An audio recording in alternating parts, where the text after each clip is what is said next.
Hey guys, welcome back to our channel. Thank you so much for all the views and likes on the last few videos. It means so much to us.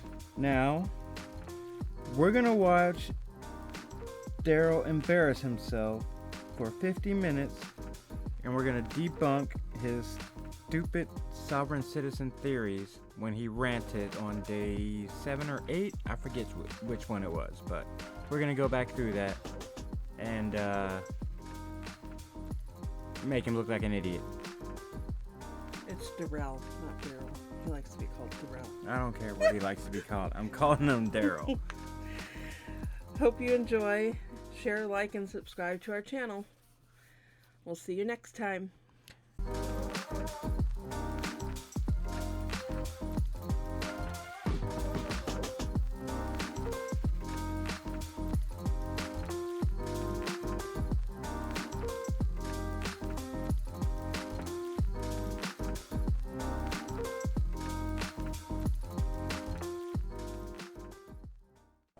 I want to state for the record that I'm here as a third-party intervener on special appearance on behalf of my client.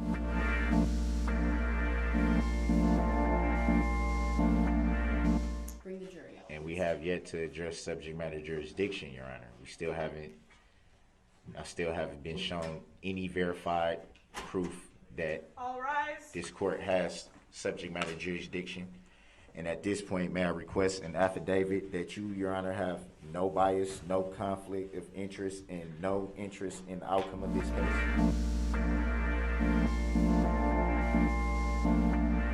Mr. Brooks, the jury's coming out. We'll address your legal issues later.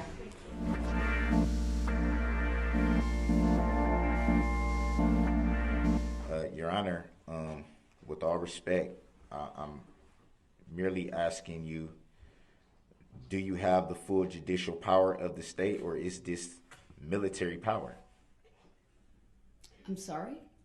I don't understand what you're asking me, sir.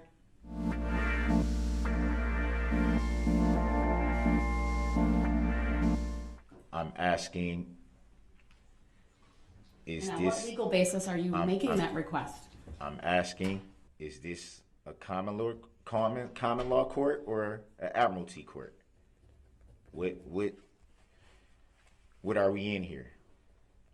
And I'm requesting an affidavit that you, Your Honor, have no bias, no conflict of interest, or no interest in the outcome of this case.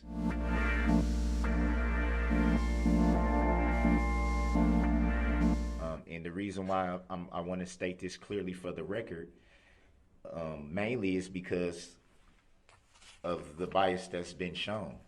I have not been getting any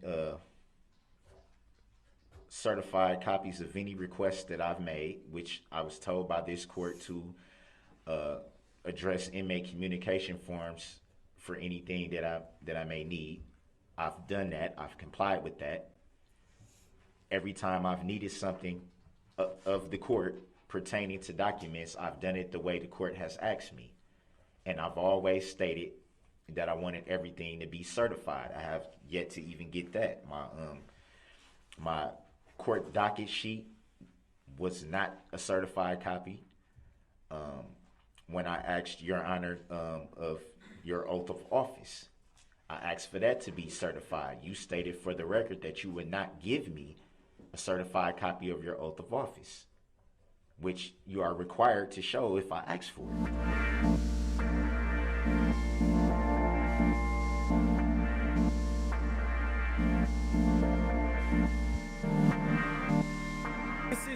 This is the dumb fucking game. Well, if you don't provide me a certified copy, then the copy that you provided me, which is a copy of the complaint filed against me, which is also read into the record in court. But even so, like a certified copy is irrelevant to this. The question is, are the copies is the uncertified copy that you have substantially different than the certified copy would have been? No, it's the same fucking thing. It's just missing a stamp. But that stamp doesn't mean anything. It doesn't do anything. It's just a clerk saying under oath that this is a true and accurate copy of the claim. But that's irrelevant to whether or not the claim exists. as we sit here today, I'm still not even understanding the nature and cause of the charges. That hasn't even been proven. Can that be provided in any way? I'm basically sitting here confused because I don't understand why these proceedings are allowed to continue when there's so many things that have not been provided. They haven't been provided in my discovery, and it should be proven for the record. And if not, I move for this case to be dismissed for failure to appear by the plaintiff and failure to state a claim for which relief can be granted.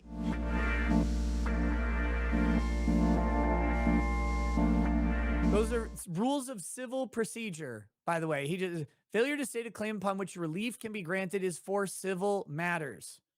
It's a 12B6 motion in federal court. Each state has its own version of 12B6. I just don't know the numbering for each one because it doesn't matter. This isn't a civil procedure. This is a criminal procedure. There are different rules of criminal procedure. There is no plaintiff in criminal law. The state is the complainant. The state is the accuser. But also all witnesses who have made any statement to you, that's your accuser as well, and you have a right to confront them under the Sixth Amendment. That's true. But he's getting that right. He has that right for cross-examination. And anybody who provided any statement to any law enforcement agent at all, he could subpoena them. He absolutely can and confront them if he wants.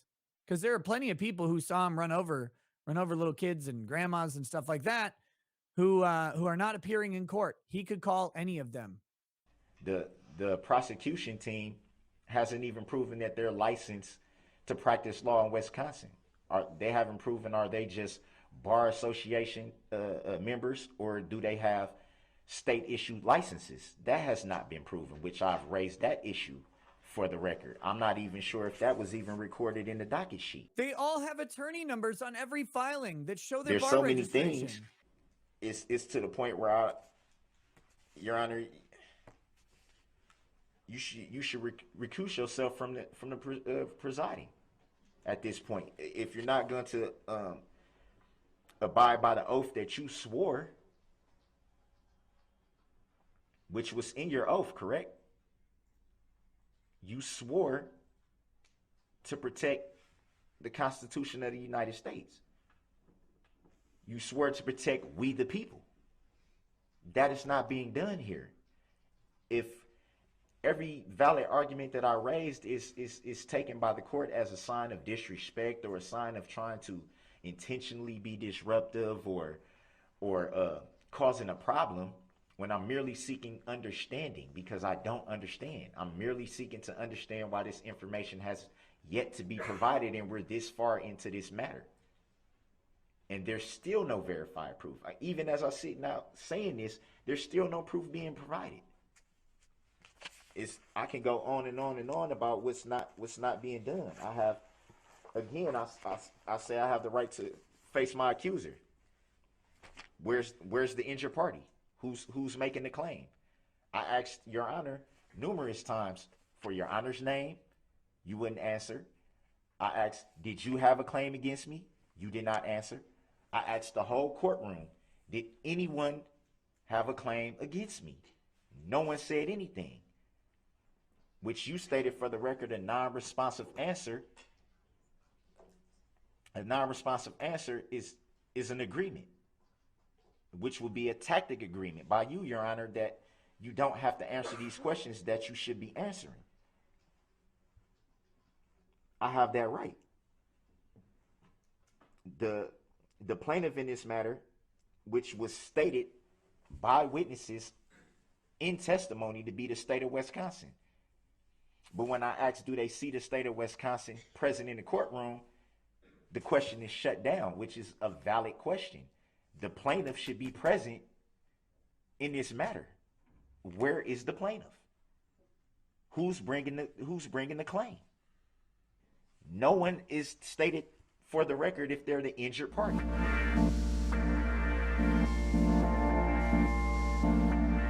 Do you consider yourself an injured party? Yes.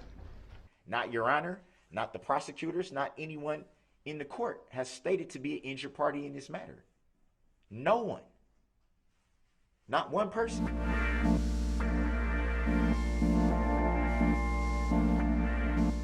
would you consider yourself to be an injured party in this matter? Absolutely. I have the right to inform the jury about the truth and their duty.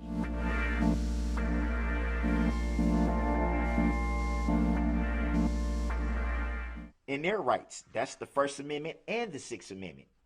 But I'm repeatedly told to shut the question down when this is valuable information that the jury should be privileged to know. They deserve to know. We see these boxes right here. This box alone is 45 or 50 pounds full of so much information. I haven't even gone through half of it. It was stated for the record that the discovery, in its entirety, was brung to my housing unit on the 29th of September, which trial was scheduled, that would be a Thursday, which trial was scheduled for Monday. How can I possibly go through all that, all the paperwork, all the digital discovery and things of that nature? How can I go through all of that and be prepared in 3 days? That's a clear bias. I did not have time to prepare for this. Everything I'm doing is off the top of my head, winging it, taking it as it comes. That's your fucking choice. That was your choice.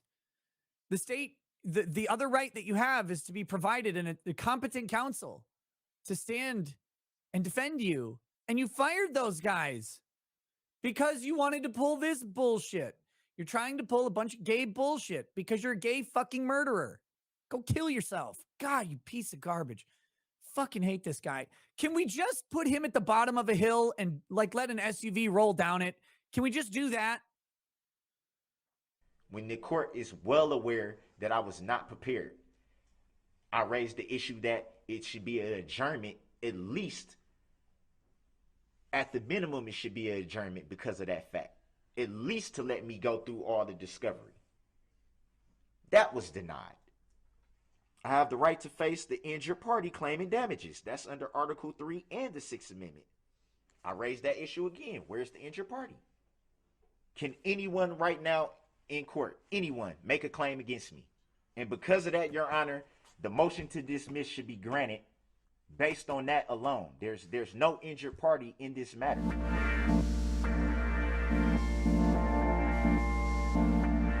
Do you consider yourself an injured party? Yes. So who makes the claim? So would you consider yourself to be an injured party in this matter? Absolutely. I have the right to recuse the judge at any time, which is also a right. I have the right to a speedy and fair trial by impartial jury. I think it's safe to say that my speedy trial right has definitely been violated. I want this case adjourned, but I want my speedy trial.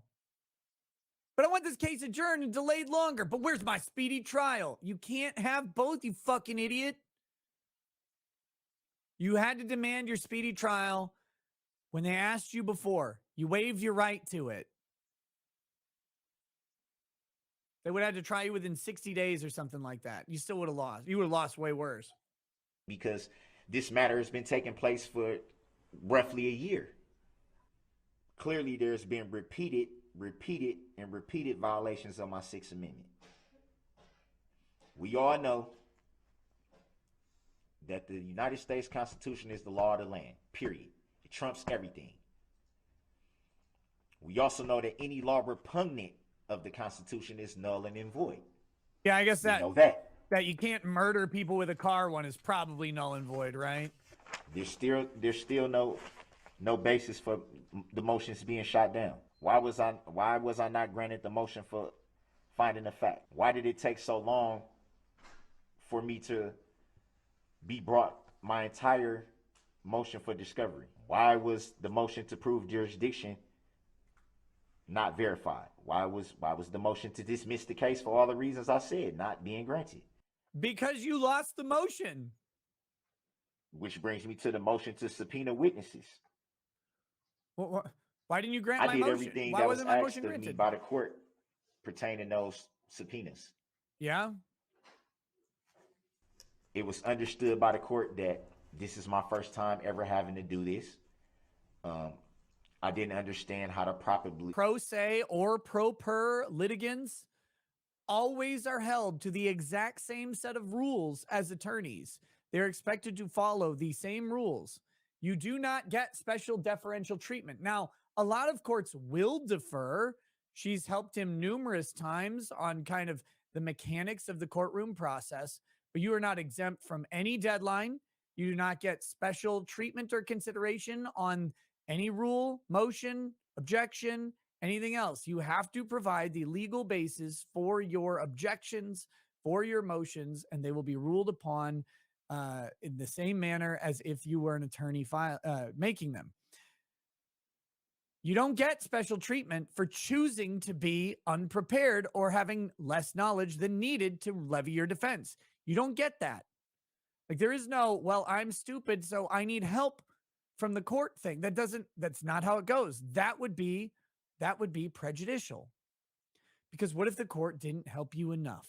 What if the court helped one person more than another? What if the court did X, Y, Z? No, you are held to the rules, the same rules everyone is held to, and that's how it goes. You also know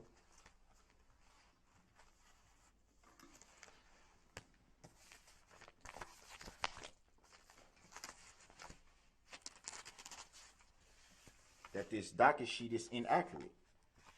Every filing up until the point that I started representing myself was filed in a name that was represented by all capital letters, which is not my name. Nor has it ever been my name, nor have I ever seen that name or individual. Every single filing or paperwork was all in capital letters. Ever since September 29th, roughly around there, now everything starts to go to lowercase letters. Why is that? What prompted the sudden change? I still have filings that have all capital letters, which I state every time I come into your courtroom, Your Honor, that is not my name, nor do I consent or agree to being called that name. I'm merely here as a third-party intervener on behalf of my client. That doesn't work. You don't have a client. You waived your right to an attorney. You waived the right to an attorney. You fired the attorneys representing you. You don't have a client. You're not a third-party intervener. You're a named party to the trial. Like, you're done, buddy. Like, you can't just say that. It's not, it doesn't make it so because you say it. Sovereign citizens need the fucking gas. I don't know what needs to happen. Like, it's insane how fucking retarded these arguments are. That's not my name because it's in all capitals. Well, what's your name? I don't consent to a name. I have no name.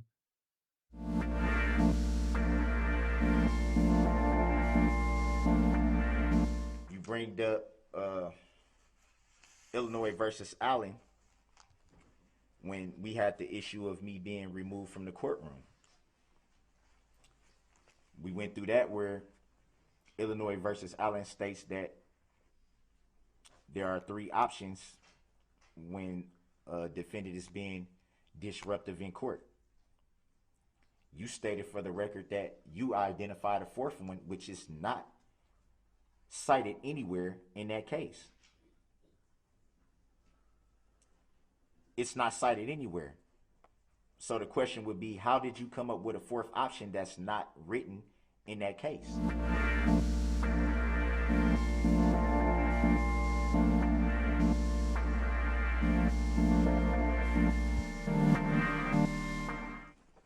You could have done the 3 that were stated. Any one of the 3 you could have done that were stated in the case. Nowhere does it say you can create a 4th option.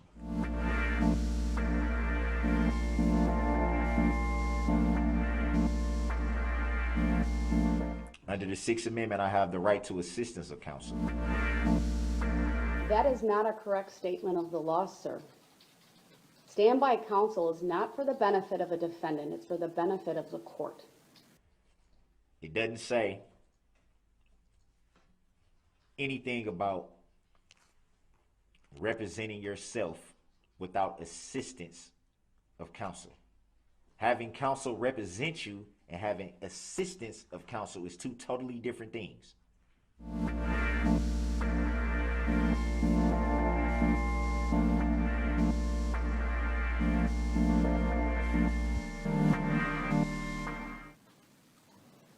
This court, sir, you should be advised, would not be appointing attorneys Perry and Keyes to represent you or to act, is a better way of saying it, as standby counsel in this case.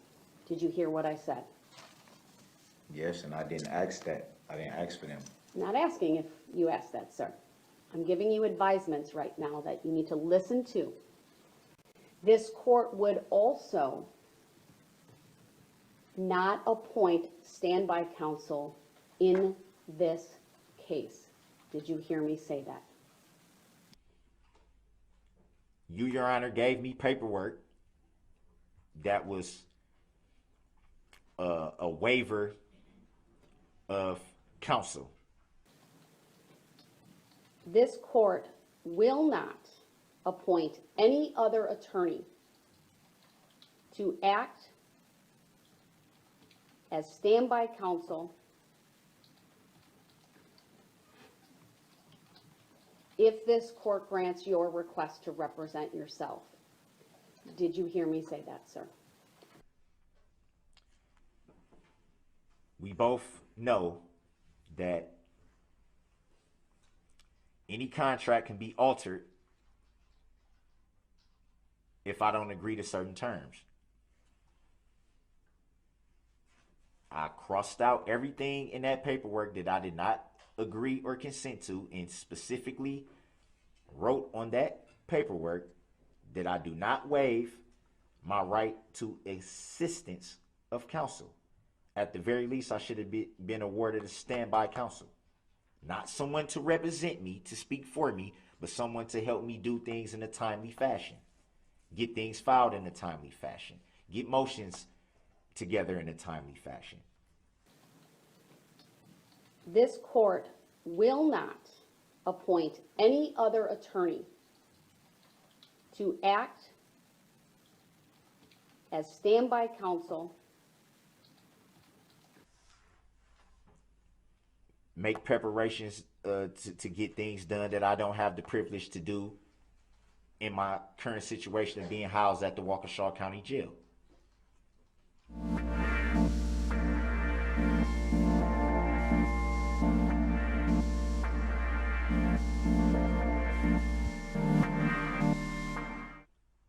I think it's clear that prejudiced my defense. Knowing that the prosecution has everything that they need for this matter at their fingertips. And I have to jump through every hoop possible to even get things filed in a timely fashion.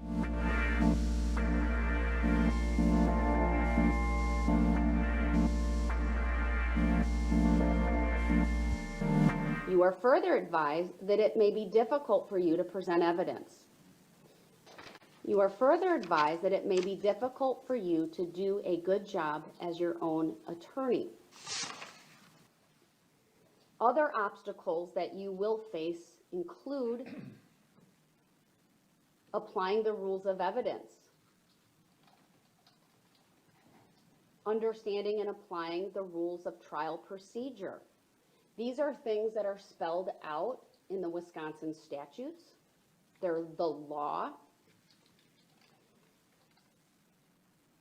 You may face challenges when it comes to jury instructions, including when or whether to ask for jury instructions on lesser included offenses.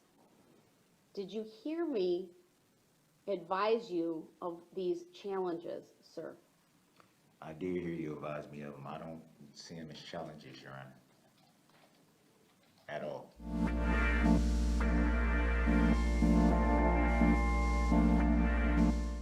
It was stated for the record that the unit that I'm housed in the Waukesha County Jail, and per Jail Administrator Angela Wallenhoff, that I'm only allowed out of my cell for a few hours a day. So I'm roughly locked down 22 hours a day, not given the privilege to access everything that I should be able to at the time that I should be.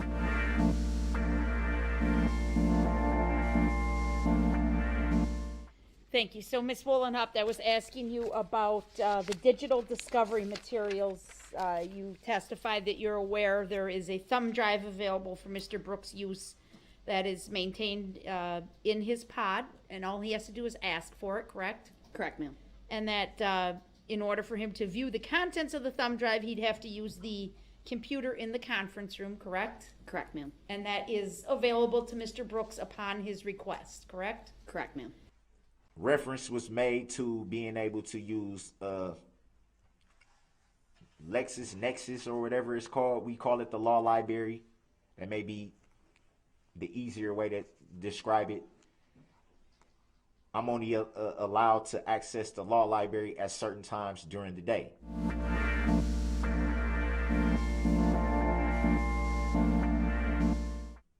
That prejudiced my defense.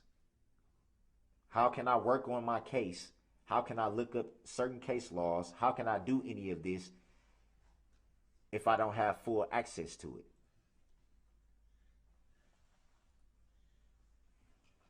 I even suggested some type of order that could be made by the court to allow me more time out of my cell, or to talk to jail administration about allowing me more time out of my cell to be able to use those when needed.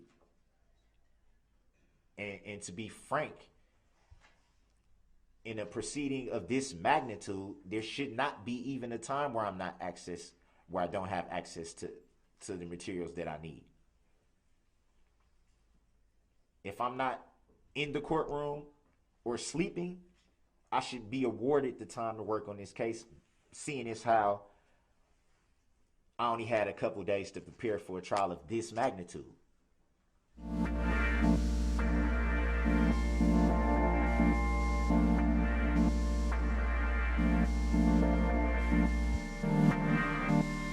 Judge, I'm going to summarize what I just heard by quoting from a case from the Eastern District of Wisconsin. This case is talking about many of the topics that Mr. Brooks has now recited to the court, and simply states, the majority of Retzlaff's filing is incomprehensible jargon and cut and paste legal mumbo jumbo.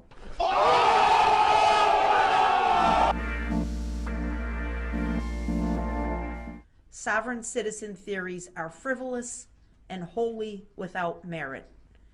Your Honor, the record is very clear that Mr. Brooks knowingly, willingly, voluntarily, and intelligently insisted on representing himself in this trial. He has no constitutional right to stand by counsel, none whatsoever. The court patiently went through the form and advised him of many of the things he's complaining about here today: the resources of the state, the knowledge of the law, his ignorance of the law. And his words to this court, and I quote to the best of my ability, "It don't make me flinch one bit." Just want you to understand the resources that you're up against when you represent yourself. Doesn't make me flinch one bit. That's what he told this court, whatever it was, 2 weeks ago.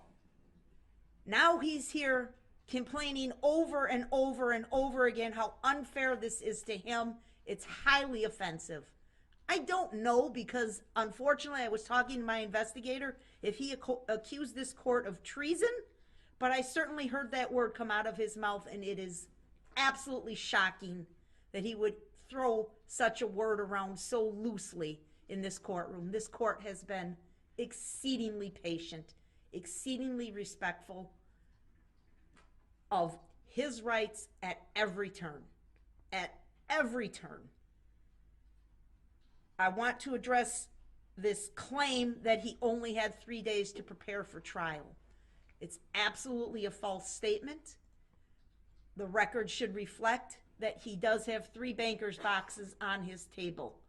The record should reflect that every time the state calls a witness to the stand, he swiftly and easily turns to those boxes, which appear to be alphabetized or organized in some fashion by the public defenders who turned it over to him, and quickly removes the folder of the witness who's testifying and effectively cross-examines that witness using notes from the public defender. We know that because he's tried to confront witnesses with the notes from the public defender. He is not going into this blind or with one arm tied behind his back.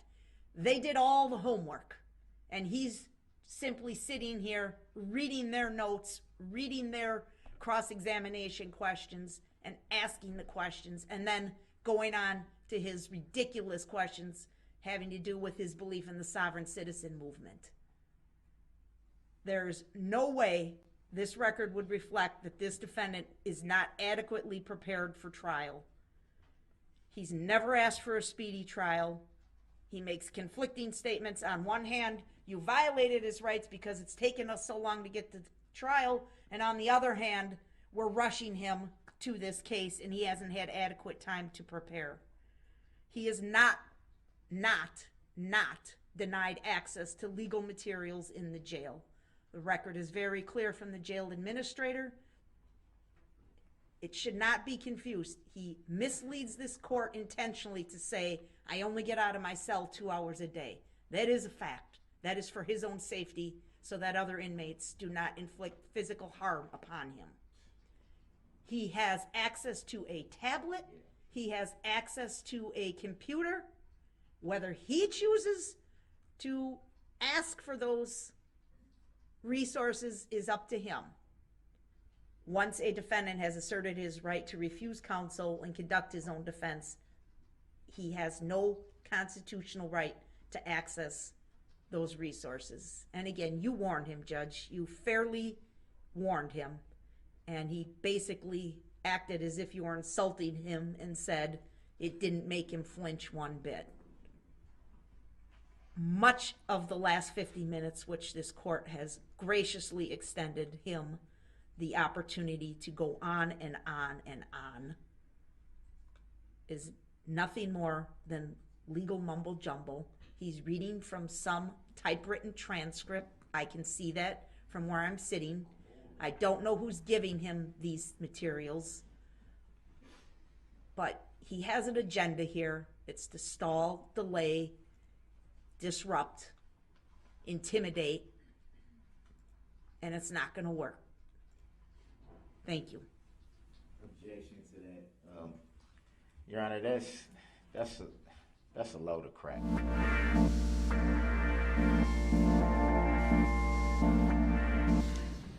We, the jury, find the defendant, Darrell E. Brooks, guilty of first-degree intentional homicide as charged in count 1 of the information. Did the defendant commit first-degree intentional homicide while using a dangerous weapon? Answer, yes.